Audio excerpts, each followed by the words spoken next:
इस सेशन में हम सीखेंगे मॉडिफाई पैनल में दी गई अगली कमांड के बारे में, जो है कॉपी कमांड। हमारे पास मैनुअल ड्राफ्टिंग या डिजाइनिंग में पॉसिबल ही नहीं हो पाता आप किसी ऑब्जेक्ट को आसानी से डुप्लीकेट क्रिएट। आपको पहले ऑब्जेक्ट की तरह दूसरे ऑब्जेक्ट के लिए भी उतनी ही मेहनत करनी पड़ती है जितना आपने पहले ऑब्जेक्ट में टाइम लगाया है।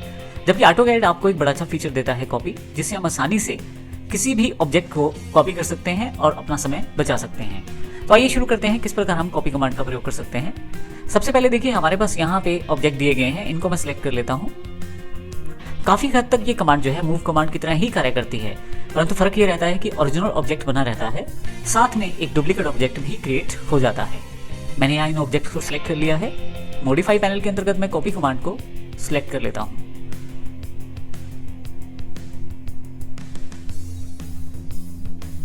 जैसे ही सिलेक्ट करता हूँ, मेरे पास यहाँ पे सिलेक्शन अवेलेबल हो जाती है और स्पेसिफाई बेस पॉइंट की जानकारी मांगी जाती है। तो ये डिस्प्लेसमेंट पॉइंट पहला या बेस पॉइंट वही पॉइंट है जहां से उस ऑब्जेक्ट को मैं उठाना चाहता हूं। मैं क्लिक कर देता हूं।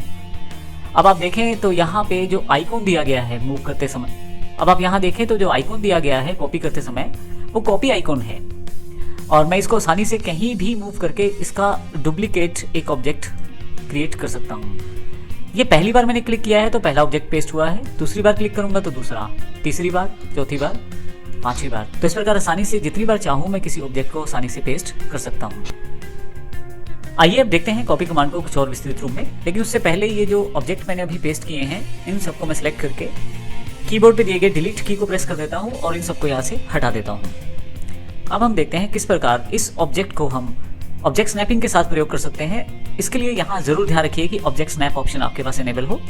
साथ में जिस तरह की स्नैपिंग आप चाहते हैं उस तरह के मोड पे आप क्लिक अवश्य करें। जैसे मेरे पास यहाँ काफी सारे ऑप्शन अवेलेबल है, जो ऑप्शन मैं चाहता हूँ उस तरह के ऑप्शन पे मैं यहाँ स्नैपिंग ऑन कर सकता हूँ। जैसे मैंने सर्कल के बिल्कुल सेंटर में स्नैप करना है किसी ऑब्जेक्ट को, तो मैंने यहाँ पे इसको चेक किया हुआ है, अर्थात एनेबल किया हुआ है। इसके लिए देखिए, अब मैं यहाँ पे दूसरी तरफ से कमांड प्रयोग करते हैं। सबसे पहले कॉपी को क्लिक कर लेते हैं।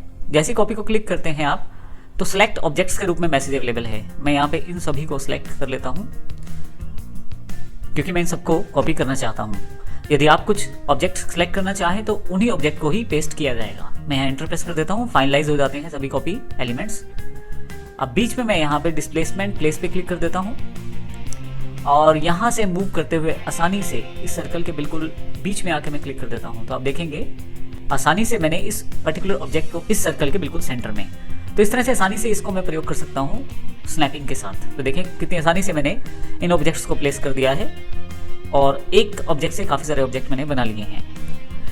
इसके अतिरिक्त यदि मैं चाहूँ तो इस ऑब्जेक्ट को पर्टिकुलर यूनिट तक भी डिसाइड करके मैं प्लेस कर सकता हूँ। इसका अर्थ ये हुआ कि इसको मैं आसानी से एक पर्टिकुलर यूनिट डिफाइन कर देता हूँ, जैसे 10 एंटर कर देता हूँ, तो 10 यूनिट तक वो मेरा जो नेक्स्ट पेस्ट है वो अवेलेबल हो जाएगा, अर्थात नेक्स्ट ऑब्जेक्ट वहाँ पे प्लेस हो जाएगा। फिर 20, फिर यहाँ से 30। तो अब देखिए आसानी से मैं इनको प्लेस करता जा रहा हूँ।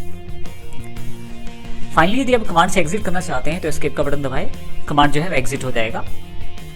इस तरह से मैं चाहूँ तो कमांड लाइन से भी आसानी से कॉपी कमांड का प्रयोग कर सकता हूँ। इसके लिए मुझे यहाँ पे COPY कॉपी लिखना है। आप देखेंगे कमांड्स में अवेलेबल हो गया है। यहाँ मैं फिर से टाइप कर देता हूँ COP के बाद Y। सबसे पहला ऑप्शन है यहाँ पे, मैं यहाँ क्लिक कर लेता हूँ तो मेरे पास फिर से सिलेक्शन के लिए ऑब्जेक्ट्स को सिलेक्ट करना है। मैं ऑब्जेक्ट सिलेक्ट कर लेता हूँ। अब की बार सिर्फ मैंने एक सर्कल को सिलेक्ट किया है, एंटर करता हूँ, डिस्प्लेसमेंट पॉइंट बताता हूँ और आसानी से उस सर्कल को प्लेस कर सकता हूँ जितनी बार चाहूँ और जहाँ भी चाहूँ, और साथ ही मैं स्नैपिंग का प्रयोग भी साथ में कर सकता हूँ। यदि यहाँ पे मैं F8 अर्थात ऑर्थो मोड ऑन कर लूँ तो हॉरिजॉन्टल या वर्टिकली ही केवल मैं इनको प्लेस कर सकता हूँ। देखिए आप यहाँ पे मैं हॉरिजॉन्टली प्लेस कर रहा हूँ या वर्टिकली प्लेस कर रहा हूँ। एस्केप करने के साथ ही मैं यहाँ पे इस कमांड को हटा सकता हूँ। तो इस प्रकार हमने देखा कितनी आसानी से हम किसी एक सिंगल आइटम को या मल्टीपल ऑब्जेक्ट्स को आसानी से प्लेस कर सकते हैं दूसरे स्थान पर, और इसमें हम ओरिजिनल कॉपी तो साथ में रखते हैं लेकिन उसका एक डुप्लीकेट आसानी से क्रिएट कर सकते हैं, जो एक सिंपल मैनुअल ड्राफ्टिंग या डिजाइनिंग में अवेलेबल नहीं रहता। तो इस प्रकार से हम आसानी से मूव और कॉपी के साथ अपनी ड्राइंग को आसानी से क्रिएट कर सकते हैं।